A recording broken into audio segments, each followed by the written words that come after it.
Assalamu alaikum wa rahmatullahi wa barakatuh. Bismillah walhamdulillah wassalatu wassalamu ala rasulillah sallallahu alayhi wa sallama wa ala alihi wa sahbihi ajma'in wa ba'd.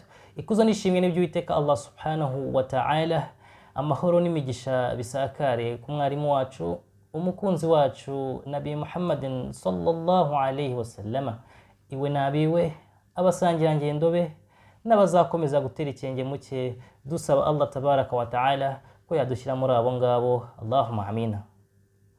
Bagaragu Uwiteka Allah subhanahu wa ta'ala, nkuko bisanzwe tugerageza kwibukiranya kuko bigirira abemeramana akamaro, birabafasha.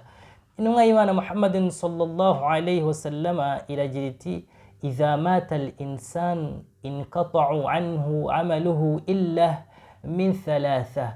Ati mu by'ukuri iyo mwene Adamu apfuye, mwene Adamu iyo atabarutse, ibikorwa bye byose birahagarara, ibikorwa bye byose birahagarara usibye ibintu bitatu. Ibyo bintu bitatu ni ibihe? Icya mbere, illa min sadakatin jariya, usibye ya sadaka ye yatanze, ya sadaka yawe uri gutanga aka kanya, iyo ngiyo nago izigera ihagarara. Ese byibura wari wasiga n'akarangi ku nzu ya Allah subhanahu wa ta'ala? Cyangwa se byibura hari n'agafagitire k'amazi wari wishyura?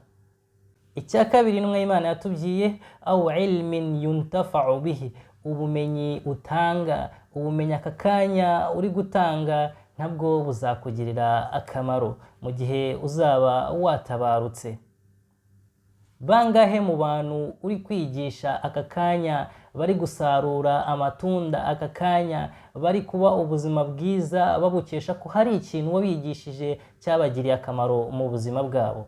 Icya gatatu, muvandimwe mu Islam, aw waladin salihin yad'u lahu, umwana w'iminyamico myiza, umwana uzasiga wigishije Qur'an, umwana uzasiga wigishije hadithi z'intumwa y'Imana Muhammadin sallallahu alayhi wa sallama ndetse na sunna ze, umwana uzasigara ugusabira. Ese uyu mwana byibura mubyeyi, muvandimwe, uyu mwana waba umufite, uyu mwana mu bana bawe ufite, harimo umwe byibura uvuga ati uyu nguyu igihe nzaba natabarutse azasigara ansabira? Nahanjye nge nawe ho gutekereza ko ibi bintu bitatu tugatangira tukabitegura hakiri kare, cyane ko ubu buzima turimo ntabwo tuzi ngo buzarangira ryari. Aka kanya wajya kubona ukabona inna lillahi wa inna ilayhi rajiun, tukakujyana. Ibi bintu bitatu bikaba ari byo bisigara, twebwe tukagaruka.